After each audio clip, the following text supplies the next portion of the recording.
Usa ka pagtuo, usa ka tingog, usa ka katawhan.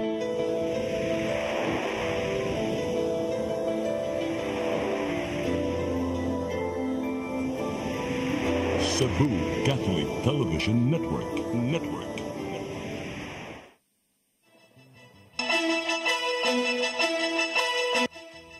Uluhan sa mga balita sa Sari 47. Mga tambalanan sa Cebu, gipaubos na sa Code White Alert ning nagkaduol nga sinulog weekend.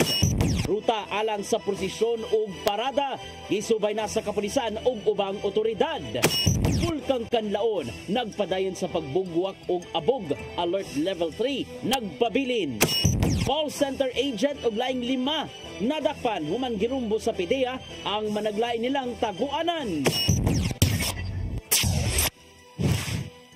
Sugbo, Kabisayan ug Mindanao, Pilipinas ug katawhan kutos maabot atong Sibya sa tibuok kalibutan mayong hapon. Live kita karon sa CCTN Channel 47 ug kini ang tulumanon sa nagunang kasayuran nga angay natong masayran. Ako si Dennis Tabar. Tulumanon sa patas ka mga balita ug opinyon. Ako si Danica Caballes. Kini ang Sari 47.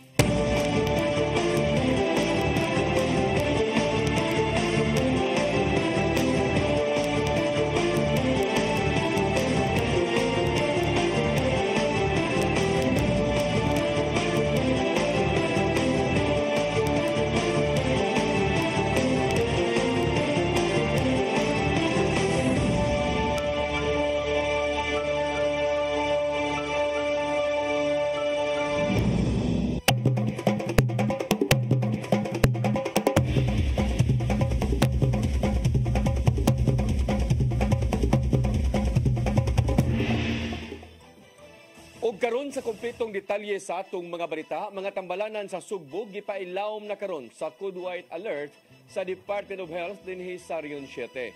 Subay kini sa naginangat nga sinulog weekend. Hugot ng pagbantay ang tanan nga mga sakop aron atimanon ang mga nanginahanglan og dinaliang tabang medikal. Ang kasayuran ihatod ni Gian Navarro. Hugot ng gipangandaman sa Department of Health 7 ang pagresponde sa mga nasakit ning naghinangat na nga sinulog weekend. Sukad sa miaging semana, gipaubos na sa Code White Alert ang tanang mga tambalanan tibok Sugbo ug mula na't hangtod na sa Enero 20. Pasabot nini, subsub na ang monitoring sa mga medical workers alang sa pagatiman kadto mga nanginahanglan og medical nga tabang.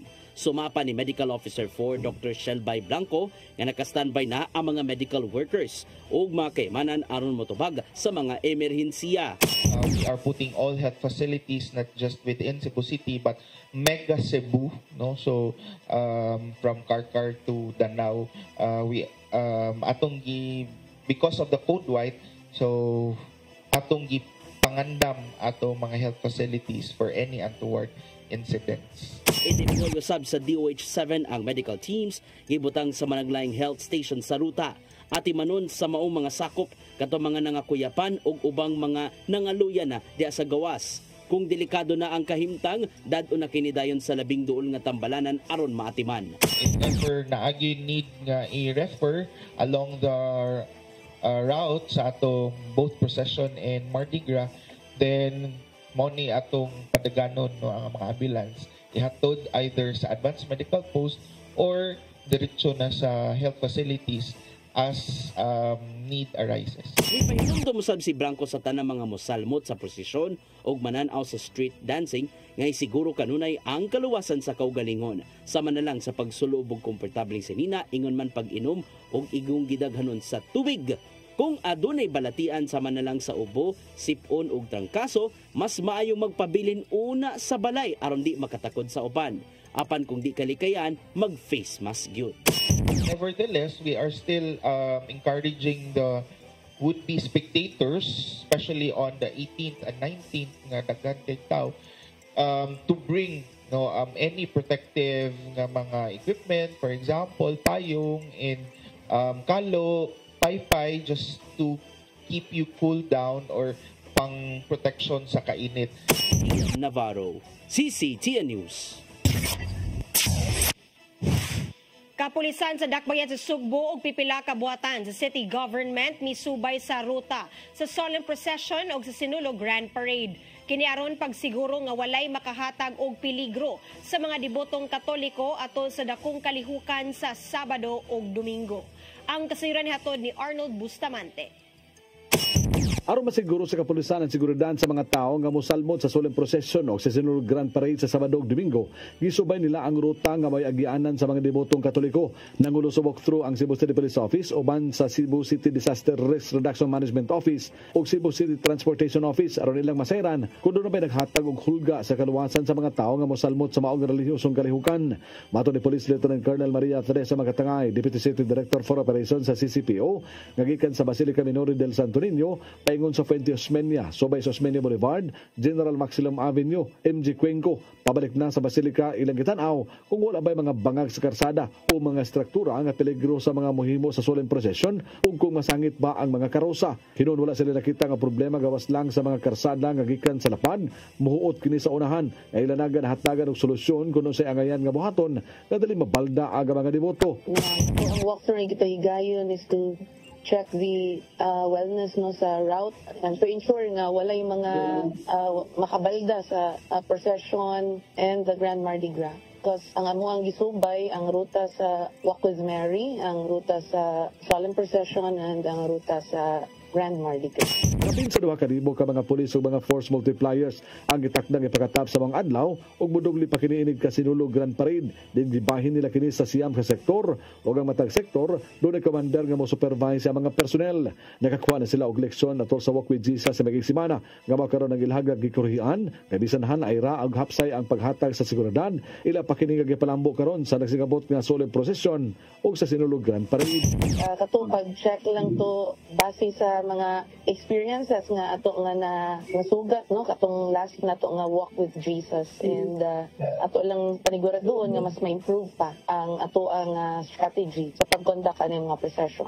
Ang asset sa PNP sama sila mga sakyanan ug mga kahimanan ipagawa sa Police Regional Office 7 aron masiguro ang kaluwasan sa mga debotong Katoliko o mga dumuduong sa sinulog sa Sabado ug Domingo. Arnold Bustamante, CCT News. Dulaan 400 ka mga pulis sa Dakbayan sa Lapu-Lapu ang ipakatap atol sa traslasyon karong Enero 18 sa tungang gabi. Ni pahigayon og simulation exercise ang kapulisan sud sa simbahan sa Birhen sa Regla isip kabahin sa pagpangandam. Ang kasayuran ihatod ni Cristel Joy Filerca.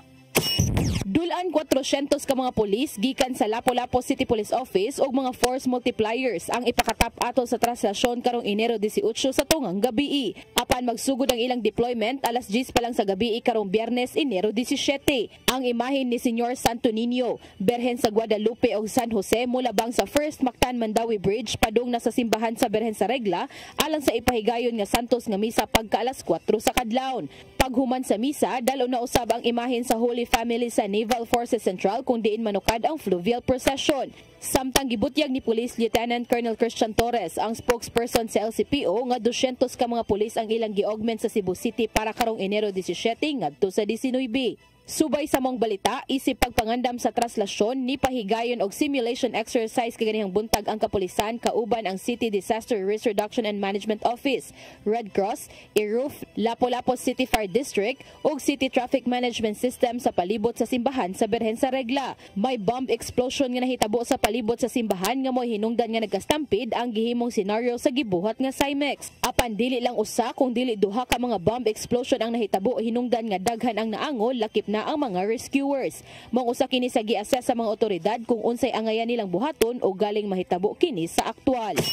May first explosion na ginay kasagaran mahitabo usually sa Mindanao na first explosion dili din ta mo react dapat i-contain sa natong area prior ta mo pasudlan nato ang mga rescuers nato.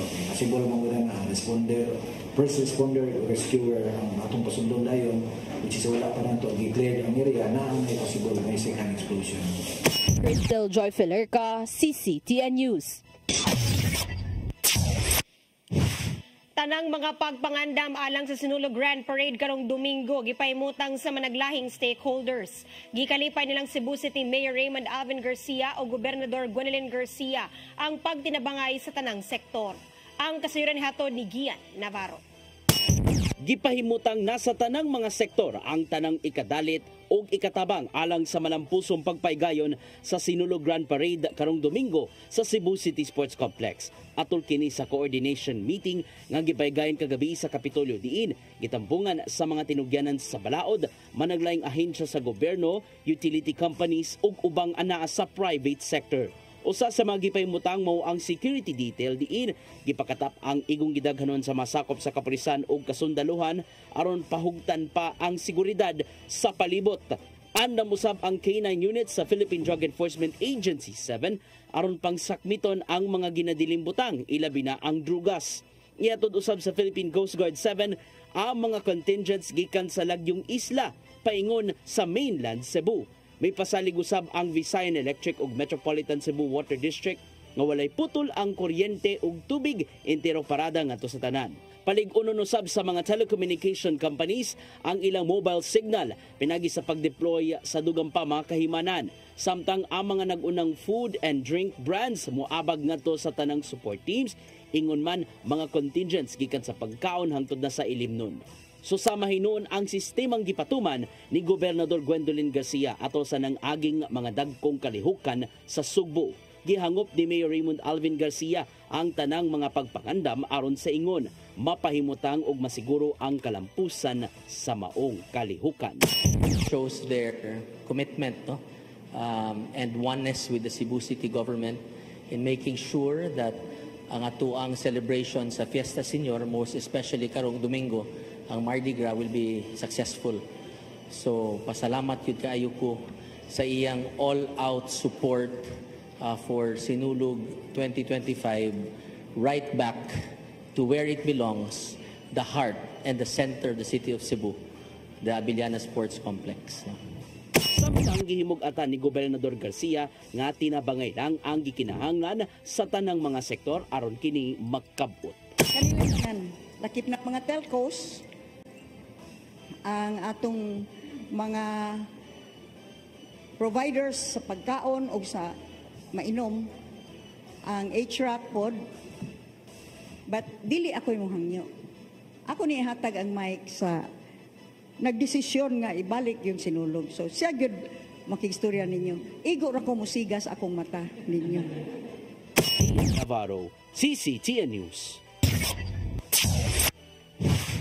Panaglalis sa duha ka mga contingent sa pagkahuman sa Sinulog sa Dakbayan niadtong Domingo, gihulagway sa mayor nga usa lang ka isolated incident. Ang kasayuran ihatod ni Mary Rose Sagarino. Gihulagway ni Mayor Raymond Alvin Garcia nga isolated lang ang nahitabong panaglali sa mga propsmen sa duha ka mga contingent pagkahuman sa Sinulog sa Kabataan sa Dakbayan niadtong Domingo. Mahinumdumang naglinabayay og bato ang contingents gikan sa duha ka mga barangay nga nahitabo sa Barangay Sambag 1. Dali hinuon nga nirespondi ang mga sakop sa kapulisan atol sa maong insidente apan puros lang mga bato ang ilang naabtan. Taliwa sa maong paghitabo, nakita ni Mayor Garcia nga wala ra gyud na apektuhan ang kinatibuk-ang gidangatan sa maong kalihukan. Namot man na po, no? And bitaw, that's one of the things I will discuss with the police. For me, that is a police matter that has to be investigated. Pero these are isolated cases. We should not even, we will investigate, we will look into it, hindi may tabu-usap. Pero these are isolated cases nga dili angay. Gitataw hinuon sa usa sa mga dancers gikan sa Barangay Inayawan nga nagsugod ang maong kaggubot sa contingent sa Barangay Tisa tungod lang sa isyu sa props. Maong gitugyan ni Mayor Garcia ngadto sa mga sakop sa kapulisan alang sa mamahimong kasulbaran sa problema. Sanglit gipaabot naman sa habig sa kapulisan ang formal nga reklamo gikan sa managlahing contingent. Pagganan sa dako kay nga papel nga puti na usa ka tundo ni focus kita niana. The Sinulog festivities, the Sinulog sa Kabataan, by large, was a very successful event and nalipay kayo ko sa nahitabo dito. Mas gihataga na karon og pagtagad sa mayor og sa Cebu City Government ang mga pagpangandam alang sa nagkaduol nga Grand Parade. Mary Rose Sagarino, CCTN News. Musunod, Bulkang Kanlaon nagpadayon sa pagbugwak og abog, alert level 3 nagpabilin. Kanaguban pa mga balita sa pagbalik sa Sayri 47.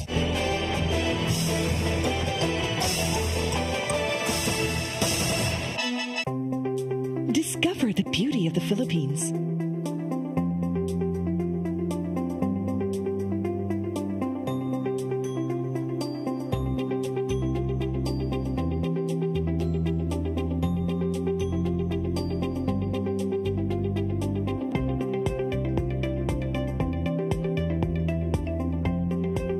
With Philippine Airlines, the country's flag carrier.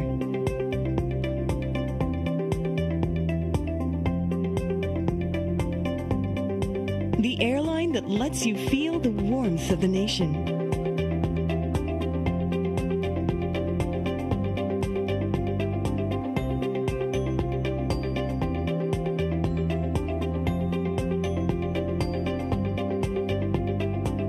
Mabuhay!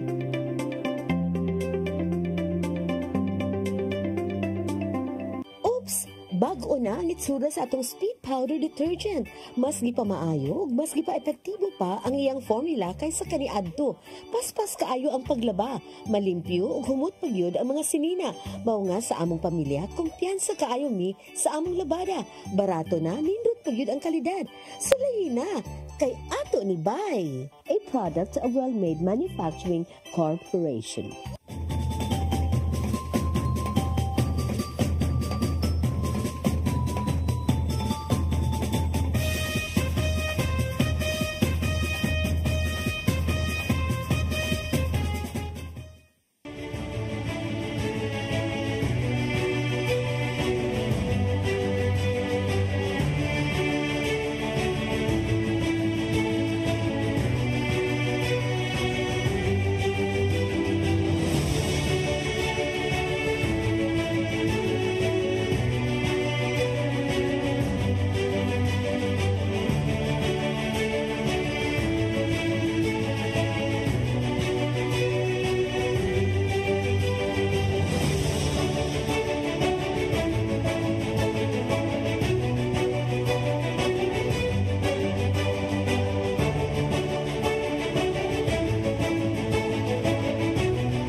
Malasakit, mas nailapit ni Senator Bongo ang medical assistance, primary health services at specialized care para sa ating mga kababayan. Sa Malasakit, prioridad ang edukasyon para sa mas magandang kinabukasan. Samahan pa ng sports, panalo ang kabataan. Bunga ng Malasakit ang pagbigay lakas sa mga lokal na negosyo at mas maayos na trabaho. Sa Malasakit, serbisyong may puso, kalinga at proteksyon para sa mga OFWs nasaan man sila sa mundo. Maraming nagagawa at nararating ang Malasakit para kay Senator Bongo. Ang ating Mr. Malasakit, bisyo ang more serbisyo. Let your appetite be just right at Sixto and Bening Meat Store. Sixto and Bening Meat Store specializes in chorizo, tocino, beef, and pork tapa. Sixto and Bening Meat Store is located at stall number 4849, Unit 1, Meat Section at the Carbon Public Market, Cebu City, with telephone numbers 256-1581 and 259-6569. It's the place where you can find the best meat deal in town. Buying your fresh meat at a low price? Come to Sixto and Bening Meat Store.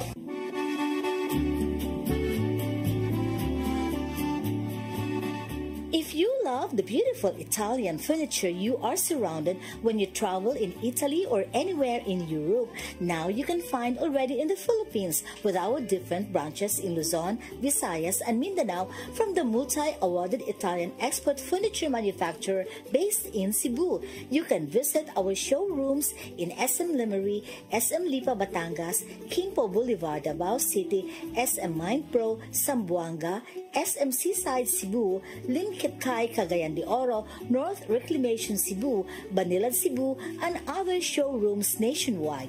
You can have the best Italian quality designs and finishing of your dreams. Giardini del Sole. You will forget the price, but our quality will stay with you forever. Our Cebu Banilad showroom is located at Governor Cuenco Avenue, Barangay Gasambagan, Cebu City. SM Seaside Showroom, 2nd floor, City Wings, SM Seaside, Cebu City. Visit our Facebook and Instagram pages for more information or visit our website at www.giardinifurniture.com. Giardini del Sole.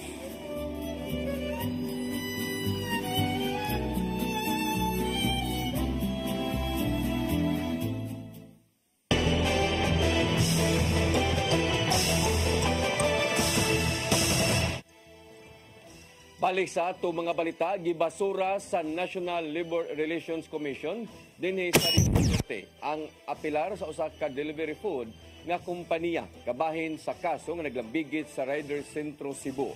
Ang NLRC ni pabor sa Rider Centro Cebu og ni suporta sa desisyon sa labor arbiter bahin sa employer-employee relation tali sa kompanya ug sa mga riders niini. Dugang pa naghukman ang pagpabalik sa benepisyo nga nadawat kaniadto sa mga riders, lakip na ang base pay nga 55 pesos ug batching incentives nga hangtod na sa 20 pesos. Panawagan sa Rider Centro sa mao nga delivery company nga tahuron ang desisyon tol-iron ang mga dili makaangayong relasyon ug dili na sila moapilar pa. Gidapit usab sa mao nga grupo ang kompanya sa usa ka panagtigom alang sa hiniusang kasabutan. Gidagsa sa mga nangita og trabaho ang buhatan sa Peso Lapu-Lapu City karong adlaw tungod sa gipahigayong special recruitment activity. Tulo ka mga kumpanya ang nisalmot diin duha niini nga mga lokal nga trabaho ang gitanyag samtang nagtanyag og mga trabaho gawas sa nasod ang usa. Matod ni Kim Francisco ang Peso manager nga production operator ang sagad nga gipang-apply sa mga nangita og trabaho. Nasayran nga ang produkto sa maong kumpanya mao ang mga wires nga gamiton sa mga medical devices. Gihawhag ni Francisco ang kadtong mga nangita og trabaho nga moduol sa ilang buhatan tungod kay daghan ng ilang matanyag.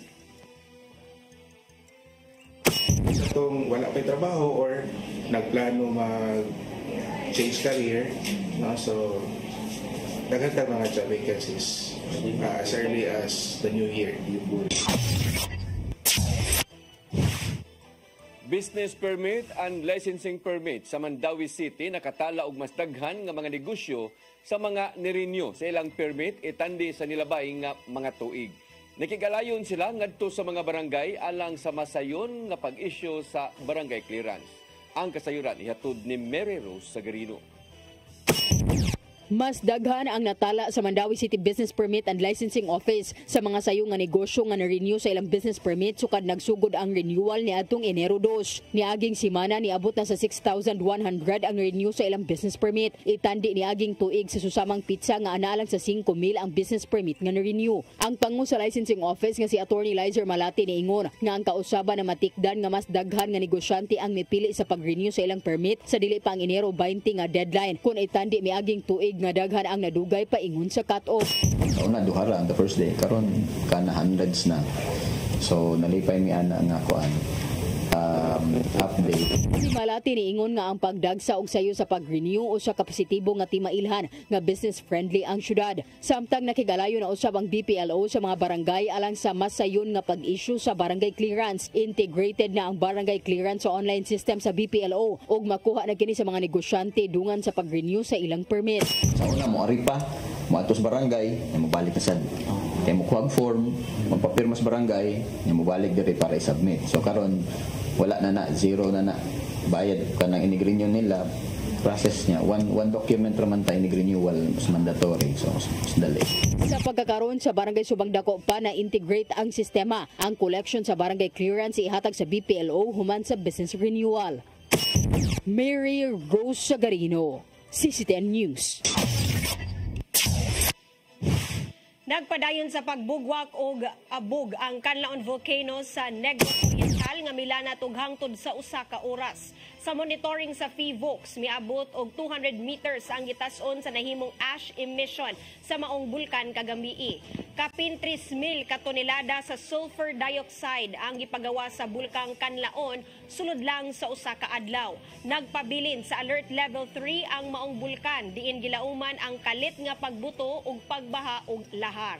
Hinungdan nga subsob ang pagbantay sa LGU Canlaon City uban sa mga hingtungdang ahensya.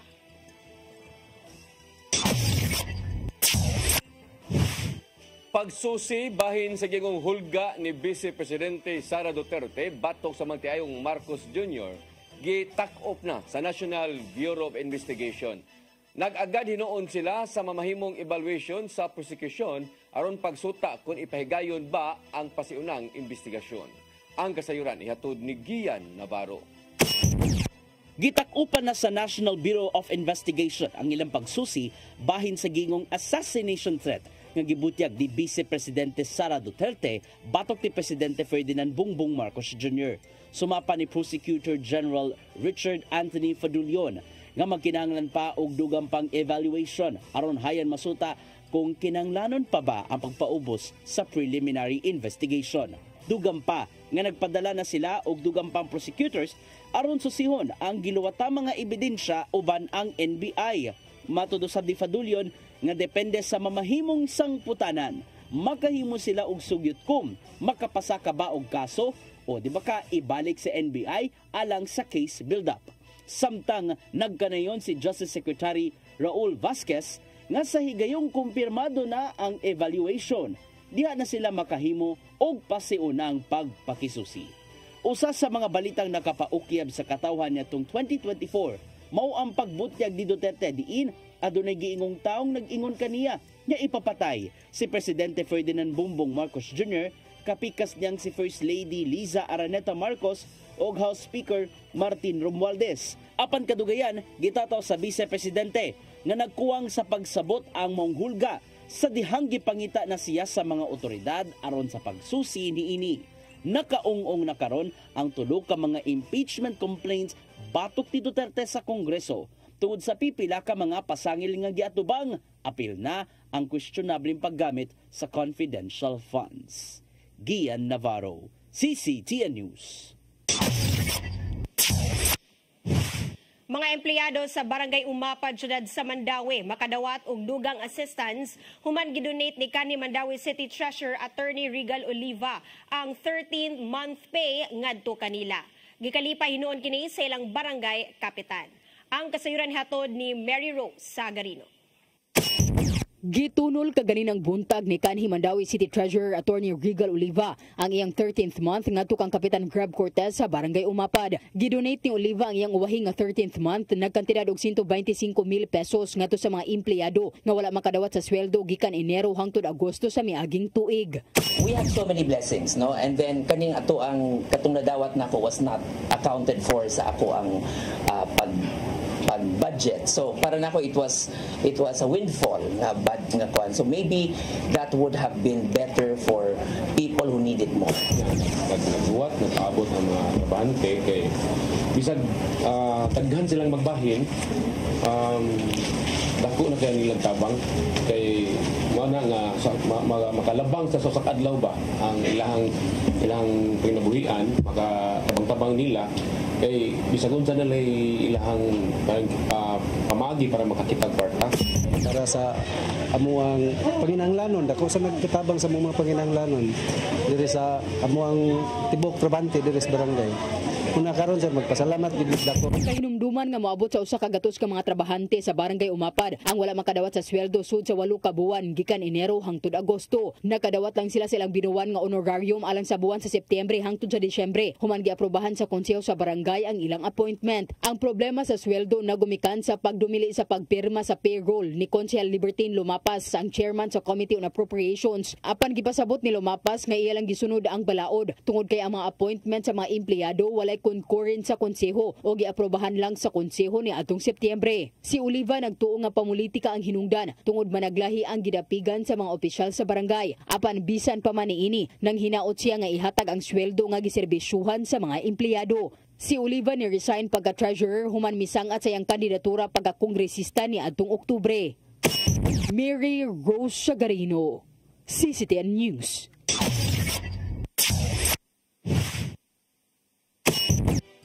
Musunod, call center agent og laing 5 nadakpan human girumbo sa PDEA ang managlay nilang taguanan. Kanaguban pa mga balita sa pagbalik sa Sayre 47.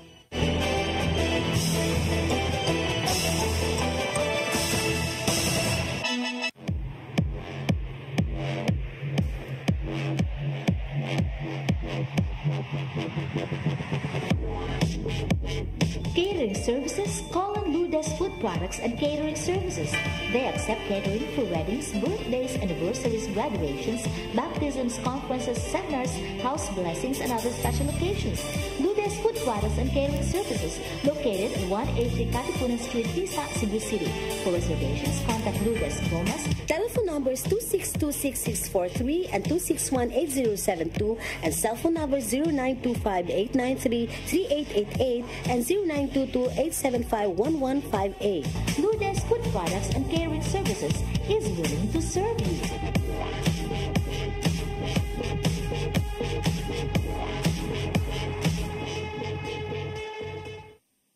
Oops! Bag-o na ang itsura sa atong speed powder detergent. Mas gi pa maayo, mas gi pa epektibo pa ang iyang formula kaysa kaniadto. Paspas kaayo ang paglaba, malimpyo ug humot pagyud ang mga sinina. Mao nga sa among pamilya, kumpiyansa kaayo mi sa among labada. Barato na, nindot pagyud ang kalidad. Sulayin na kay ato ni Bay, a product of Well-Made Manufacturing Corporation.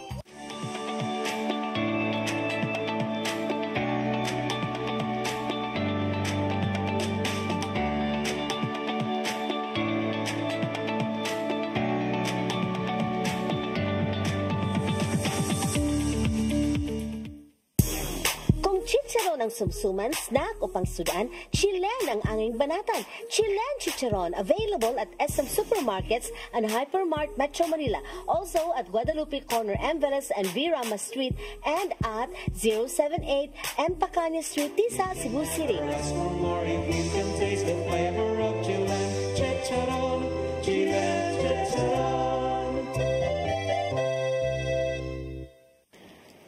J. Laurente Construction and Development Philippines, General Contractor, General Building, General Engineering, Planning and Development, Electromechanical, and Consultants in Surveying and Mining. R.A.J. Laurente Construction and Development Philippines is located at MCRA Lawaan 1, Talisay City, Cebu, Philippines. Owned and managed by Engineer Roger Laurente, Engineer Annie Laurente, Engineer Rodney June C. Laurente, and Engineer Ronel Jan C. Laurente. In the heart of Cebu lies an ideal place for the people on the go. Uncle Tom's Cabin Hotel gives guests a convenience of quick and easy access to Cebu's business centers. Offers spacious rooms furnished with all the modern-day amenities. Uncle Tom's Cabin Hotel, located at MP Yap Street, Barangay Capital Site, Cebu City. For reservations, call 032-888-8667.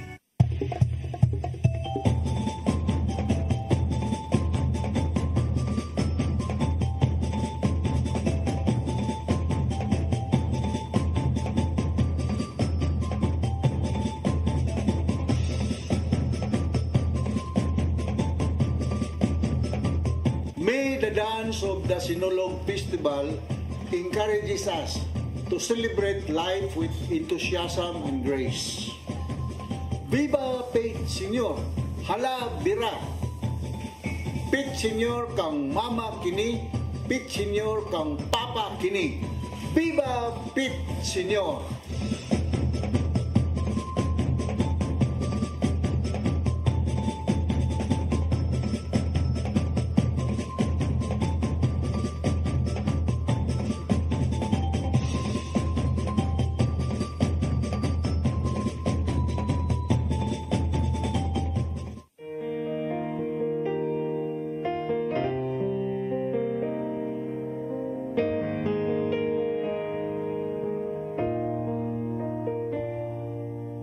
Heal me, O Lord, and I will be healed. Save me, and I will be saved.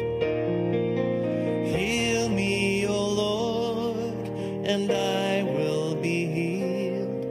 For you are the one I praise.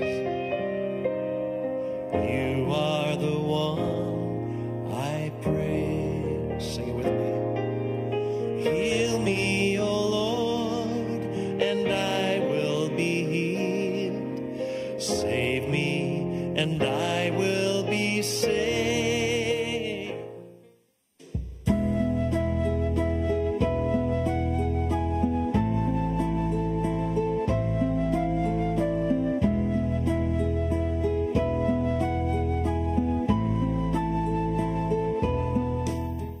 Kitang mga Sugbuanon, dahil kayo sa atong debosyon sa Santo Niño, kamao ang Batang Hesus. Tungod kay nasinati nato ang daghan niyang mga milagro. Sa kasakit, sa kalipay, sa panginahanglan kita mo sangpit kaniya ug mingon, Viva Santo Niño. Sa kanunay ang atong pag-ampo nagihon, kanamo maluoy ka unta na kanimo mangilaba. Kini ang iyong Tatay Dudong, manghinaot kaninyong tanan, ug mabulokon, ug balaanon nga pagsaulog sa pistahan sa Pista Senyor. Viva Senyor Santo Niño!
Balik sa ato mga balita, usa ka pasahero na angol human na bangga sa gisakyang jeep ngadto sa pribadong sakyanan sa dakbayan sa Lapu-Lapu. Nasuta sa investigasyon nga naguba ang connecting rod sa jeep hinungdan nga dili na kini makontrol sa driver ang iyang manubila. Ang kasayuran ihatod ni Cristel Joy Felerca. Nalandig sa tambalanan ang usa ka 52 anyos nga babay human mabangga ang iyang gisakyan nga PUJ ngadto sa usa ka pribadong sakyanan duol sa MEPS Gate 3 ML Quezon Highway, Barangay Ibo, Dakbayan sa Lapu-Lapu pasado alauna sa hapon niadtong Domingo, Enero 12. Sa investigasyon sa Lapu-Lapu City Police Office, ang maong PUJ padong sa Barangay Ibo ang direksyon samtang ang pribadong sakyanan anaa sa pikas karsada nga padong sa Barangay Pusok. Matod ni Police Lieutenant Colonel Christian Torres, ang spokesperson sa LCPO, nga kalit nga naaberya ang PUJ nga gimaneho sa 47 anyos nga lalaki maong nalaho siya sa pikas karsada ug naatlan nga mo'y paglabay sa pribadong sakyanan nga gimaneho sa 20 anyos nga lalaki. Kaning connecting rod gikan sa manubila padong sa iyang ligid mo ay naguba nang wagtang na giri ang control sa manubila kay naputol naman daw nang nilabang siya sa pikas kalsada. May na lang kay dili ra puno ang jeep ug usa lang ka pasahero ang naangol apan anaa na hinon kini sa luwas nga kahimtang. Dugang pa ni Lieutenant Colonel Torres nga accident prone ang maong dapit tungod sa kalapad sa karsada. Maong awhag niya sa mga drivers nga dili na lang padagano ng ilang mga sakyanan o galing wala kini sa kondisyon. Hinuon nagkasinabot ra ang mga drivers sa nalambigit nga mga sakyanan. Cristel Joy Felerca, CCTN News. Call center agent og laing 5 nadakpan sa gilusad nga anti-illegal drug operation sa Philippine Drug Enforcement Agency 7. Naitabo kini sa duha ka drug den sa managlahing lugar sa syudad sa Sugbo gabii. Ang kasayuran nihatod ni Arnold Bustamante. Usa ka call center agent og laing 5 ka mga tawo ang nadakpan sa mga sakop sa Philippine Drug Enforcement Agency 7 atol sa pagbungkag sa duha ka drug den sa managlahing lugar sa Dakbayan sa Sugbo.